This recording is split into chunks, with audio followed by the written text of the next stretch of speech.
চট্টগ্রামে পবিত্র ঈদ উল ফিতরের পরও চড়া মাছ, মাংস ও সবজির বাজার। ভোগান্তিতে সাধারণ ক্রেতারা।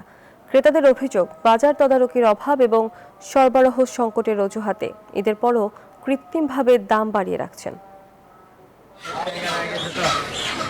ছুটির দিনে চট্টগ্রামের বাজারে ক্রেতাদের সমাগম বুঝে বাড়তি দাম হাঁকছেন বিক্রেতারা।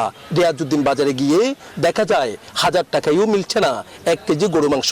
ক্রেতারা জানান 1 কেজি গরু মাংস কিনতে গুনতে হচ্ছে 1050 থেকে 1100 টাকা। ঈদ গেছে, ঈদের পরবর্তীতে বাজার একটু কম হওয়ার কথা, ঈদের আগে তো বাড়তি। রমজানের সময় যে দাম তার চেয়ে মনে হয় একটু বেশি দাম এখন রাখা হচ্ছে, 1100 টাকা কেজি। শুধু গরিব না, মুরগি তরি সবকিছু এখন মানুষের বিয়ে দিয়ে দিতে হিমচিম খাই যাচ্ছে। এইদিকে বিক্রেতারা দেখাচ্ছে নানা অজুহাত। সোনালী মুরগি একটু চাহিদা বেশি দিয়ে সেজন্য একটু দাম বেশি, মার্কেটে মালও শর্ট সেজন্য, আর ফার্ম তো এখন সস্তা হয়ে গেছে। 1200 থেকে 1300 টাকায় মিলছে 1 কেজি খাসির মাংস। তবে ব্রয়লার মুরগির দাম একটু কমে 185 টাকা কেজিতে বিক্রি হলেও সোনালী মুরগির দাম 370 থেকে 400 টাকা কেজি। লইট্টা মাছ 220 টাকা কেজি, সাগরে যাইতে পারে তেলের দাম কম।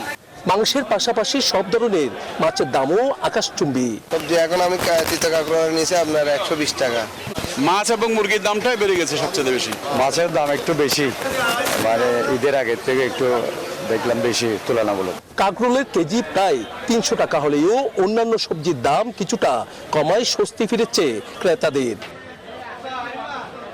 নয়ন বড়ুয়া, জয়, নিউজ 24, চট্টগ্রাম।